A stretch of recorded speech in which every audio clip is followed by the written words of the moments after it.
का भी गिरफ्तारी होना चाहिए। अगला नंबर इसमें ये पूरा गैंग फंसना है, 7-8 लोग हैं, एक एक करके सबका नंबर आएगा राघव चड्ढा, और सब में लास्ट में कौन जाएगा? अरविंद केजरीवाल, जो बड़ा बागड़ बिल्ला है इन सब में, उनका उनका नंबर लगने वाला है। और ये क्या कर रहे हैं? सिंपैथी गेम खेलते हैं। भाई गवर्नमेंट ने ऐसा कर दिया, घोटाले आप करो, चोरियां आप करो, अपने दोस्तों को लाइसेंस आप बांटो, वहां पे साउथ की कंपनियां यहाँ लाओ, जो ऑलरेडी एग्जिस्ट थी उनको साइड कर दिया और साउथ से कंपनियों के साथ किया और यहाँ दारू बेचने लगे। साफ क्लियर घोटाला दिख रहा है। और क्या बन रहे हैं लोगों की नजर में? साफ भाई हमारे साथ मोदी जी हमारे साथ ये कर रहे हैं, जाति कर रहे हैं, हमें सीबीआई का दुरुपयोग कर रहे हैं। अरे सीबीआई का काम ही यही है, घोटाले को निकालना। आज हाथ में है, आग लगी है तभी धुआं उठ रहा है। यहाँ पे जनता बेवकूफ नहीं है, अब नहीं बनेगी। आप जनता को पूर्ण रूप से जानकारी दें। आप बात करने का प्रयास करूंगा। क्या मतलब बोलना चाहेंगे सर, जो कि मनीष सिसोदिया जी को सीबीआई और के द्वारा मतलब रेड किया गया और उनको गिरफ्तार कर लिया गया? देखिए ये तो होना ही था। जिस तरह का देखो घोटाला नहीं चलेगा। ये मोदी जी की सरकार है, ये कांग्रेस की सरकार नहीं है कि आप घोटाले करते जाइए और आपको कोई पूछा नहीं जाएगा। आज इनका शराबकारी नीति जब बनी थी तब से अभी तक लगातार हम इसमें मतलब अपना अपडेट दे रहे थे। एक अलग से नैरेटिव बनाया जा रहा है आम आदमी पार्टी की तरफ से कि एक आदमी में इसने शिक्षा ये करी है। मनीष सिसोदिया की बात करूंगा कि ये शिक्षक सुधार कर दिया, ये कर दिया। दिल्ली को बर्बाद करने वाला अगर कोई है तो मनीष सिसोदिया और केजरीवाल है। ये शिक्षा की बात करते हैं ना, ये शिक्षा के ऊपर अपना पीठ थपथपाते हैं। मगर वही शिक्षा मंत्री शराब मंत्री बनकर जब एक के साथ एक बेच रहा था, उसकी जिम्मेदारी किसने ली?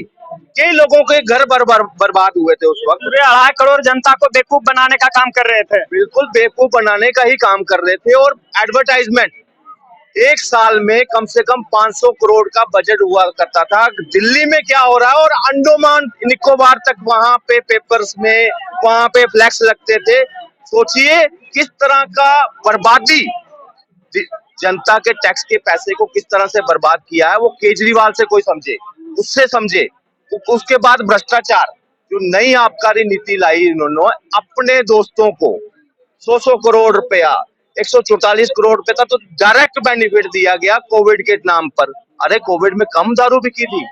ये कौन सी आबकारी नीति थी आपकी? जो राशन नहीं मिल रहा था उस वक्त, मगर दारू खूब मिल रही थी उनको। लाइनें मतलब घर होम डिलीवरी। कुछ दिन पहले भी तो वो बोल दिए थे दारू का बोतल एक पे एक फ्री दिया। यहाँ पे लोगों के घर बर्बाद कर दिए लोगों ने। ये शिक्षा के, अगर शिक्षा की बात करूं ना, सिर्फ इन्होंने ढोंग रचा। जब रिजल्ट आया ना, जो दिल्ली टॉप 10 में रहती थी, टॉप 5 में रहती थी रिजल्ट के मामले में, वो 10वें नंबर से बाहर हो गई। और ये कहेंगे कि हमने शिक्षा मॉडल बदल दिया। 70% स्कूलों में प्रिंसिपल ही नहीं थे, वाइस प्रिंसिपल नहीं है, साइंस स्ट्रीम नहीं थी। बर्बाद हो करके रख दिया है। मगर क्या बिक रहा है? एडवर्टाइजमेंट। भाई ये एडवर्टाइजमेंट इन्होंने कहाँ बेची? कहाँ पे? पंजाब में फ्री बिजली, फ्री फलानी, सब कुछ ऐसा बेच बूझ कर आज क्या माहौल कर दिया। अभी भी पंजाब चल रहा है वहां पे। अभी भी यहाँ दिल्ली में भी तो मतलब बताते हैं कि हम बस फ्री कर दिए हैं, बिजली फ्री कर दिए, पानी फ्री कर दिए हैं। इसका मतलब क्या? मतलब लोग को बेवकूफ बनाने का काम सिर्फ किए। बस की बात करूं, 38,000 करोड़ का कर्जे में आ गया है डीटीसी, नुकसान में। 58,000 करोड़ का जल बोर्ड के ऊपर कर्ज है, 58,000 करोड़ का। बिजली कंपनियों का तो हिसाब ही नहीं है। और ये कहते हैं कि हमारा जो बजट है वो सरप्लस में चल रहा है। ये सिर्फ झूठ बेचते हैं राहुल गांधी की तरह। और जिस तरह का माहौल इन्होंने पंजाब में बना दिया है, वो दिन दूर नहीं है। दिल्ली से तो खत्म होंगे ही होंगे, पूरे विश्व, पूरे दुनिया में कोई जानेगा नहीं कि आम आदमी पार्टी भी कोई पार्टी हुआ करती थी। आज मैं उन लोगों को भी पहले आज जिम्मेदार ठहराता हूँ जो उस वक्त इनके साथ बैठते थे।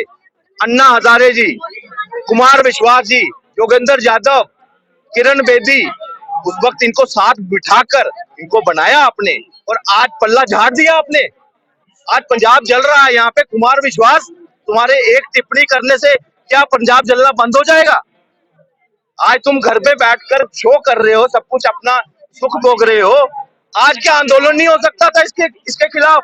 अन्ना हजारे जी, क्या दोबारा आंदोलन नहीं हो सकता था? उस वक्त शीला दीक्षित के अगेंस्ट बैठे आप, तो यहाँ दोबारा जंतर मंतर में बैठने में किसने रोका था? आपने। दिल्ली की जनता के साथ धोखा किया, एक बार नहीं 2 बारी कर जीत। आज जो आग बुझ चुकी थी खालिस्तान की, उसको रिवाइव कर दिया है उन्होंने। कौन जिम्मेदार है?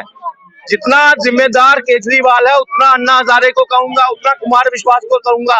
और हजारे जी तो 18 दिन मतलब धरना प्रदर्शन पे रहते थे, करते थे ना, मगर उसके बाद आज जब आपने जहर का आप बीज बो दिया, आपने बीज बोने की जिम्मेदारी आपकी थी, मगर वहां जहर का पेड़ उत्पन्न हो चुका है, तो अब काटने की जिम्मेदारी किसकी होनी चाहिए? उन्हीं को मिलना चाहिए, उन्हीं की होना चाहिए थी। आए सामने, जब एक के साथ एक दारू बेच रहे थे, जब हमारी नस्ल को एक तरफ ये शिक्षा का मॉडल कर बोलते हैं हम इंजीनियर निकालेंगे, डॉक्टर निकालेंगे, वही 25 साल से 21 साल उम्र कर दी इसकी पीने की। अब बताओ, ये युवा जो कभी 25 साल तक किसी शराब की दुकान पे खड़े होने में भी झिझकता था, वो 21 साल की उम्र में वहां शराब, वो तो हक मानेगा ना अपना कि मेरा राइट है, मैं 21 साल में पी सकता हूँ। तो वो डॉक्टर निकलेगा या बेवड़ा निकलता वहां से? वो तो बिल्कुल वहां से मतलब तो आज जो है, ये जो आम आदमी पार्टी वाले जो हैं, उस ये भगत सिंह, ये जो गांधी जी के सामने जाकर ये जो उनको अपमान कर रहे हैं गांधी जी का, एक घोटालेबाज जो आदमी है, वो जाकर वहां माथा रगड़ रहा है, शराब में लिप्त है, घोटाले में नाम आया है। केजरीवाल जी तो भगत सिंह कहते हैं। ये केजरीवाल जी तो बड़ा सफाई से अपना ये चला रहे हैं कि वो एक भी चीज अपने हाथ में नहीं लिए, एक दूसरे के माथा पे सौंप दिए, वो तो बच जा रहे हैं। क्या